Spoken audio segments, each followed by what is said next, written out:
Shawnee. And I'm Shannon.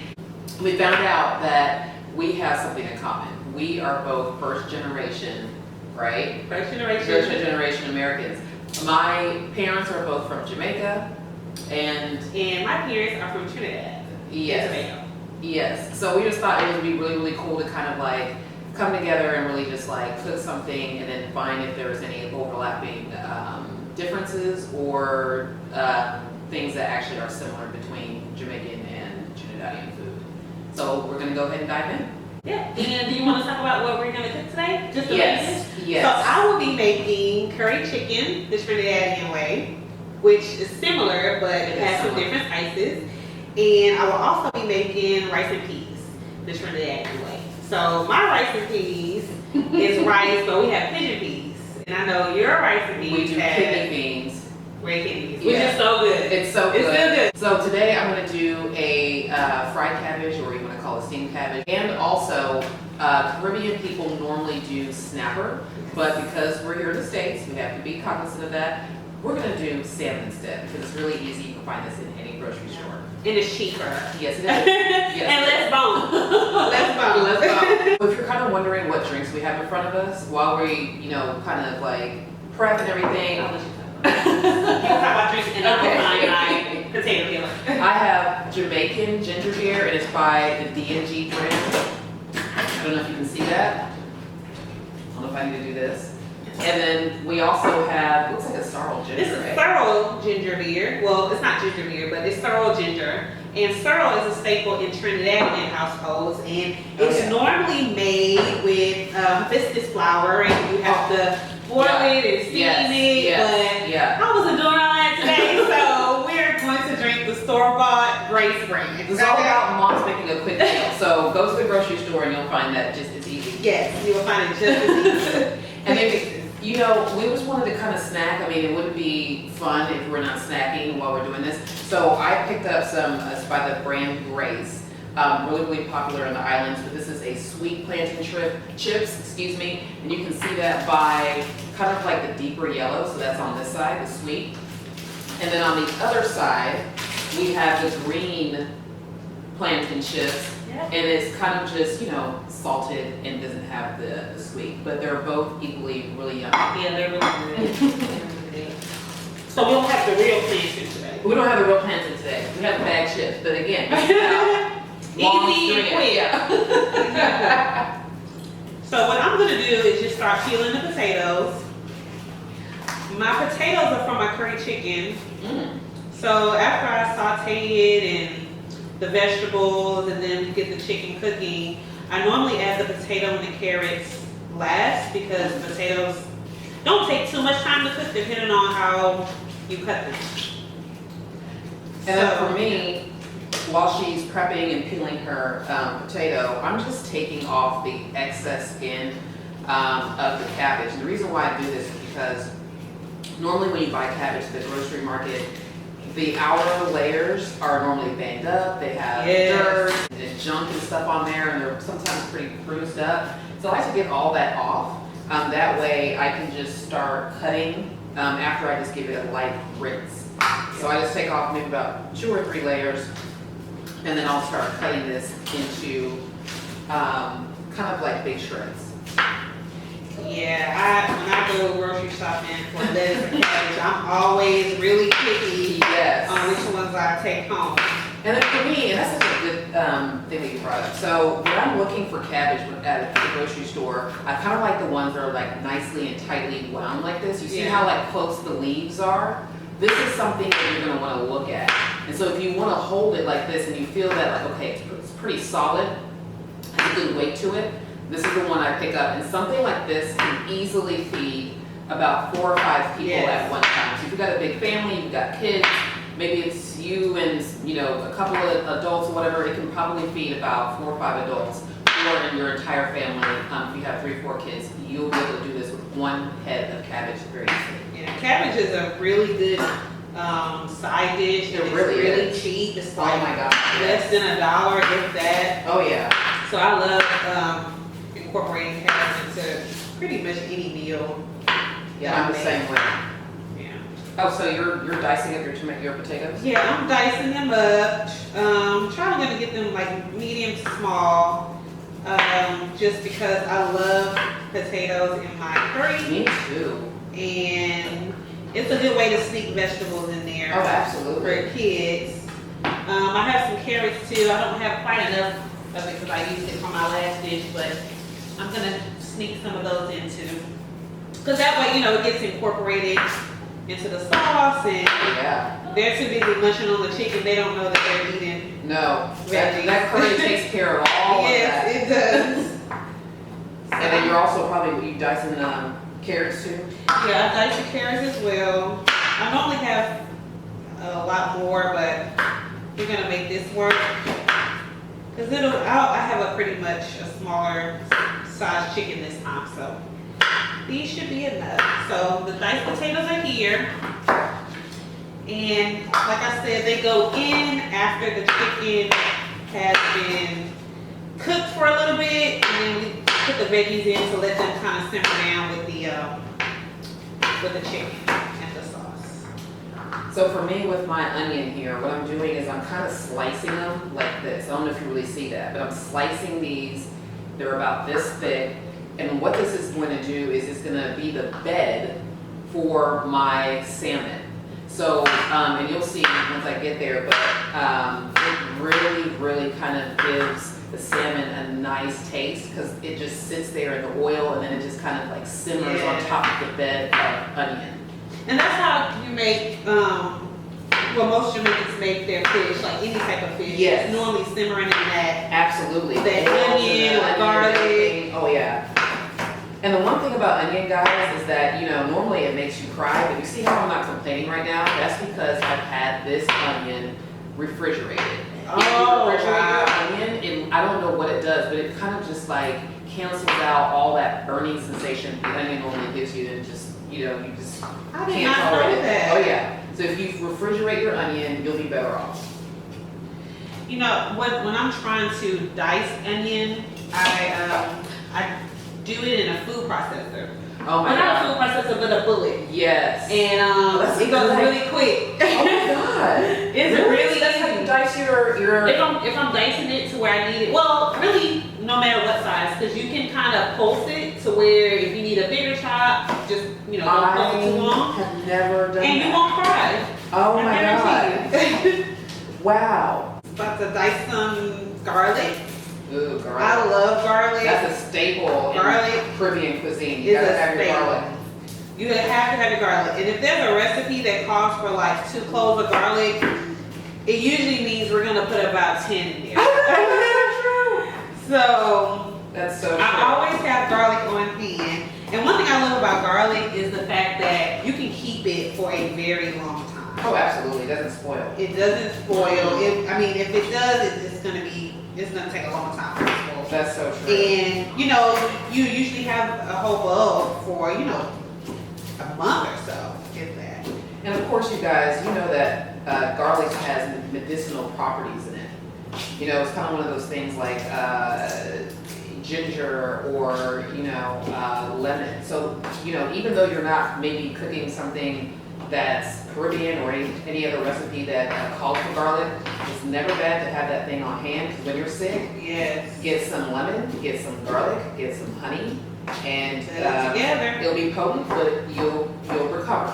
I was making that when COVID first hit. I started taking this concoction that I saw also it was actually on Instagram. Oh, really? And this guy, he makes this concoction for himself and his wife every morning, and it is basically tea. Yes. But what he does is he boils the water, and then once that boils, he puts it in a cup, and then he puts cloves of garlic, he puts thyme, he puts turmeric root. Oh yes, turmeric is good too. Just a lot of different stuff, but in its natural state, not like the powder or anything. Oh yeah, yeah. And when I tell you, it tastes amazing. Oh, I didn't expect it to taste like I expected it to be a little tart, or it was amazing, especially when you put the lemon and the honey in there. Oh my god. So yes, use garlic to stay As much as you healthy. can, absolutely. And I will tell you that my uncle, he he actually got COVID. Really? And yes, ma'am. And that was like in the very beginning. He works in the hospital. Mm-hmm. So it was kind of like one of those things, like he was bound to get it, that type of thing. And just like, you know, the guy that you saw, he was basically making his own little Jamaican concoctions with like lemon peel and garlic and all kinds of stuff. And that's how he nursed himself back. Wow, that is amazing. Yeah, because that was before any vaccination, anything. It was just what's in my kitchen. What can I use? What can I use? What do I know that, you know, has always been tried and true, and you know, that nursed him back to health. So Well, that's amazing. I'm glad he recovered because, you know, COVID has really taken the lives of a lot of people. oh, absolutely, it's true. I'm glad that he was able to do Me that. too. It was definitely scary when we heard that he caught it, because, you know, he's up in age, 60-something years old. Oh my goodness. Yes, so when he was able to heal himself, we were obviously jumping for joy, because we didn't know what the outcome was going to be. Oh, that's awesome. So now, guys, I'm just dicing at this point, because this is going to go with cabbage. So I'm kind of like, and when I say dicing, I mean just rough dicing. Like, this is not going to be anything, you know, super refined or anything like that. I'm trying to get it small enough, because what's going to happen is that this is going to saute and it's going to caramelize and shrink anyway. Yeah, So I just want it small enough to where it's not noticeable. I'm not eating a big chunk of onion. So. exactly. And I'm normally picking the onions out. Oh, really? Yes, I love the smell of onions. Oh, I I love love to it. cook with it. But if they're not the teeny weeny size, Oh, really? they're coming out of the dish at the end. Oh, okay. Off of my plate. Oh, wow. Okay. Yeah, unless they're like in okra or something like okra stew, Oh, yeah. I mean, my then I won't be able to tell the difference because it's mixed in with tomato and all that other stuff. But onions are definitely coming out. You're like my husband. He does not like onions, so I have to cut it down Really small. really small for him. For me, though, I love big chunks of onion. So onion, ooh, I love You're like it. my mom and my grandmother, especially when they're making like liver Oh my back God. in the day. Ugh. Oh my goodness, I would be like, listen, the liver I can handle. The onion, gotta go. But I'm cutting the onion as well, and my onion is going to be primarily for the curry chicken. So I'm gonna put the curry, before I put the curry chicken, you have to, when you're making curry, you have to cook the curry first. If you don't cook the curry, it could really make it sick. So I basically am gonna saute some of these onions with some jalapeno pepper, some garlic, and then I'm gonna put the curry mixture and cook it down, well, fry it down really in some oil. And then when the curry has cooked for about 4 to 5 minutes, then the chicken goes in and the water and all the stuff like that to simmer it down. So the onion is going to be fried in the oil Yes. with the rest of its cousins, garlic and pepper, and it's gonna be amazing. Oh, I'm sure it is. Yeah. And the aroma, guys.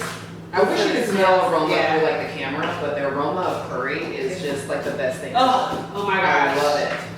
It's amazing. It's really one of my childhood Oh yeah. memories. When curry was cooking, I don't something care good. what kind of day it was. It was gonna be a good day. Oh, absolutely. My grandma could be fussing at the house not being clean, but I know that once that curry hit my mouth, I'm not gonna care about anything.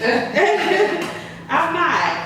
So, but yeah, half of this is gonna go in the curry, and then the other half is going to go in the rice. I'm gonna saute a little bit of the onion, really 2 kinds of onions. So I'm gonna have these onions, and I'm gonna have the green onions for the rice.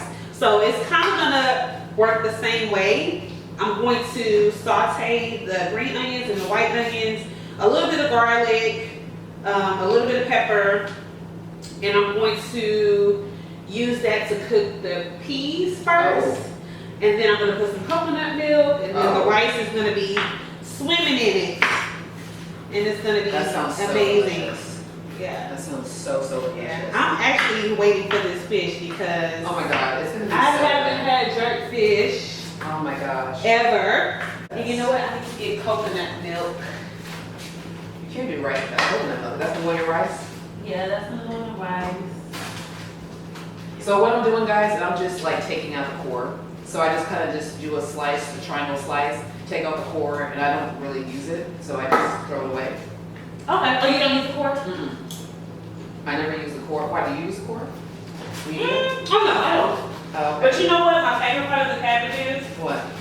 Like the middle part that's like clumped together. Oh yeah, that is. And then, because when it's done, it's like, that's like the juiciest part to me. That's so true.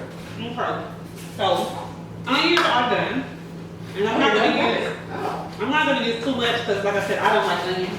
I don't like to eat it. So, if I make just a little bit of it, I can tolerate when it cooks down. So I don't know if you guys can see this, but basically what I'm doing is I'm probably cutting like this much in terms of thickness of shreds of cabbage. So I'm just cutting this way, and I don't know if you can see that, but I'm just cutting long ways like this. And then cabbage, as you can tell, it has a lot of layers. So this will literally fall apart. Like as you're cutting it, it falls and it crumples apart on your cutting board. So it's really kind of easy to prep. Because as long as your knife is sharp enough, you can cut the cabbage in half. The rest of it is a piece of cake. Yeah, I love some cabbage. And we grew up on fried cabbage. Now, when I moved to the South, like Carolina, they cook cabbage differently. They boil it. I'm not used to that. I've never had boiled cabbage. How is that? They boil. It's good. To me, it's a different taste. And you know, they normally boil it in like pig, like pork, so it or has some type of flavor. turkey. Okay. You know, fat back or whatever. Yes. So it has flavor. It does have flavor, but to me, I prefer fried, just because I grew up on it. And you know, so during the holiday, as we're talking about the additives to cabbage, normally, and this is probably like 90% of the time, I will only eat cabbage with the seasonings. But if I'm kind of in the mood, then I'll add, you know, little slices of bacon. I'll probably pre-cook the bacon, obviously the oil and everything, and then I'll dump that and mix it into the fried cabbage. Oh, wow. Yeah. That sounds delicious already. But I am basically done with my prep. I got some thyme from the store, the full springs of thyme, because I'm going to put that into the rice as well. Normally I'll pull out the habanero and the thyme before I put the rice in, just so it won't be so hot. And then I got my coconut milk that I'm going to add in there. Probably not the whole can, but most of it. So It's gonna be so aromatic. Yeah, it's gonna be so good. We're gonna be eating that. Oh my God. I Glad cannot wait. we're I can gonna eat. literally not even just wait. I'm just like ready to eat right now. Thank God we have these really amazing chips. This is really good. That sour ginger. Yeah. I could not stand sorrel when I was growing up. Are you serious? Was it too bitter or what? It was too bitter. But then they would mix it with rum, and you know, the kids couldn't get that. And my grandmother was so holier than thou. But I knew she was sneaking rum in there some kind of way at the end of the day. She was. We used to see bottles underneath the cabinet. And by the way, guys, rum is a Caribbean staple. Yes. That is like the liquor choice, top liquor choice. Jamaicans, they do Capleton. So I'm familiar with the Capleton rum. And I'll do light or dark. But normally, I tend to do dark with anything. What's your preference?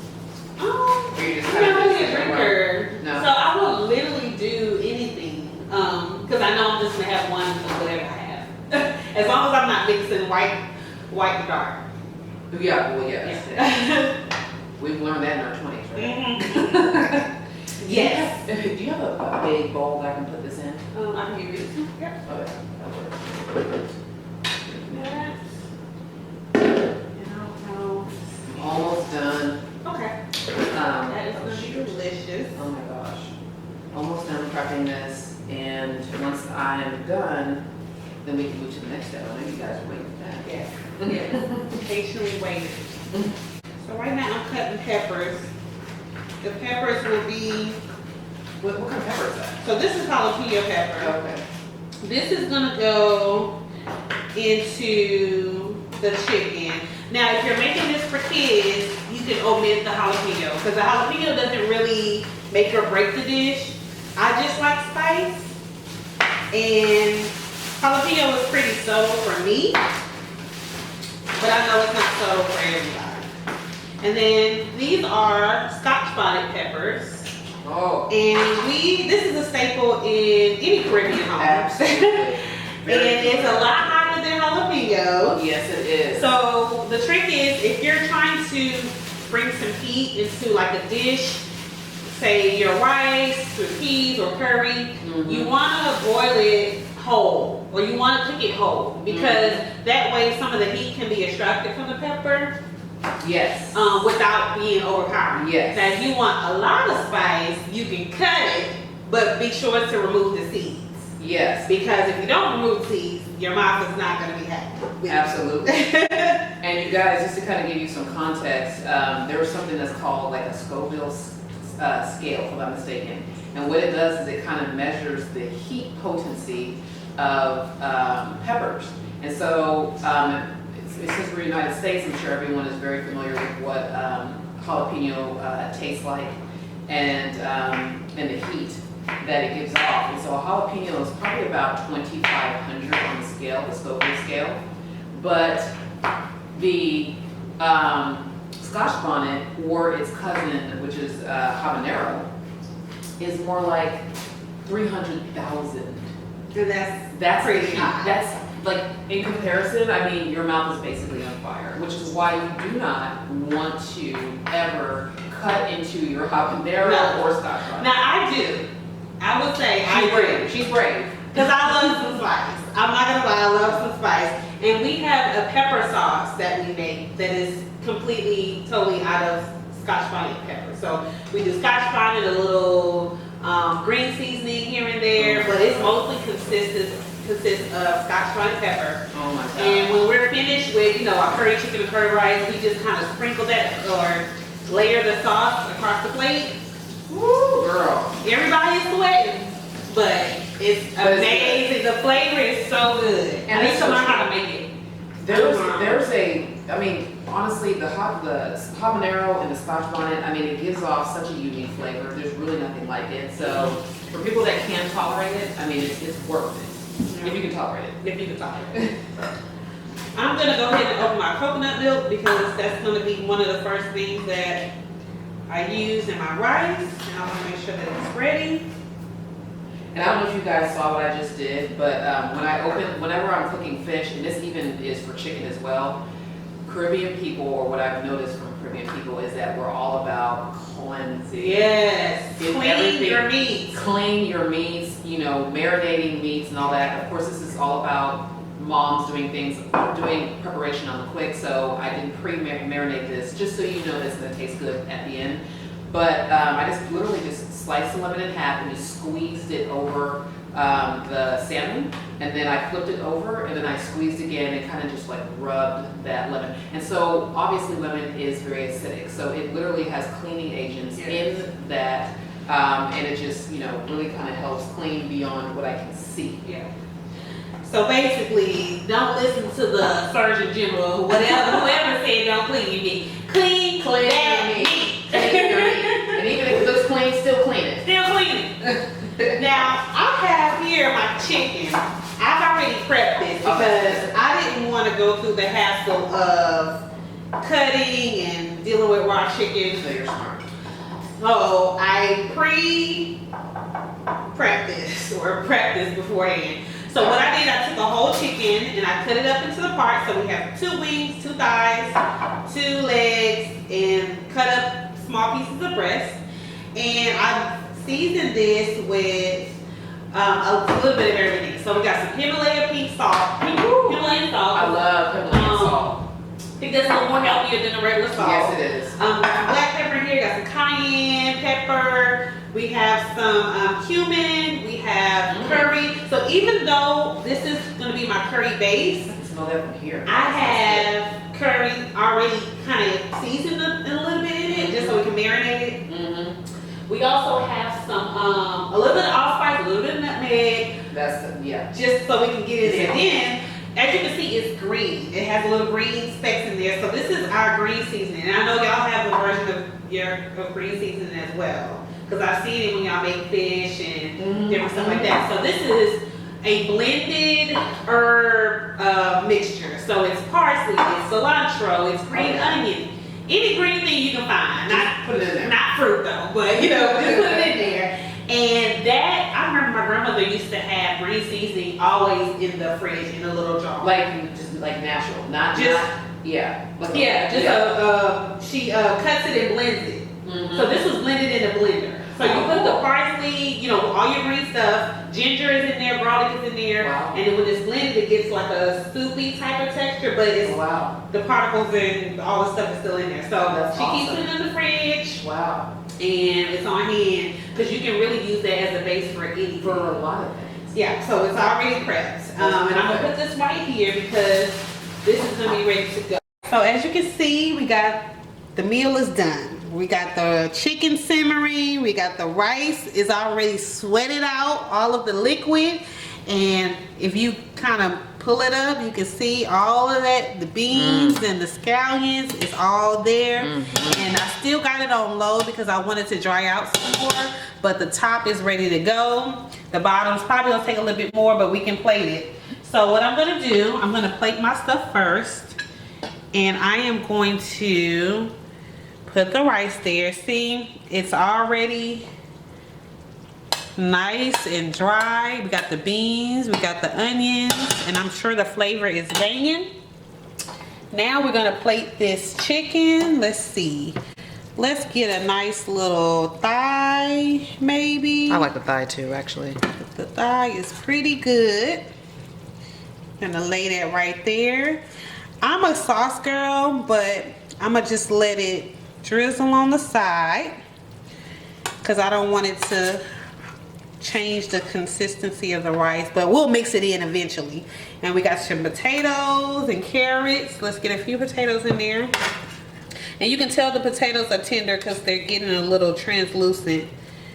And there we go. Shawnee, you can talk us through what we're getting. Oh.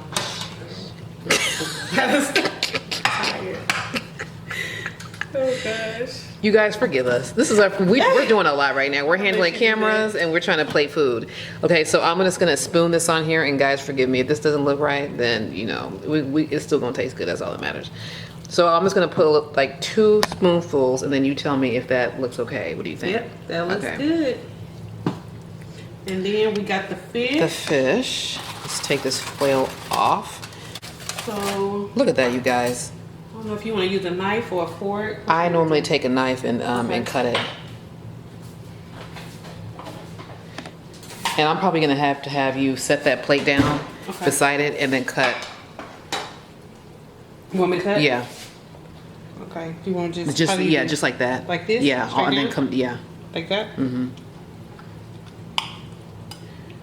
All right, that looks so good. Girl. Gonna get some of these onions in there for Shawnee because I don't need You know, them. this might be the first time you like onions. I mean, seriously. All right, we plated that fish there and that looks good. And I'm gonna let you photo that. Oh my gosh. It's amazing. It's so beautiful. It really is nice. Look at that, guys. Girl,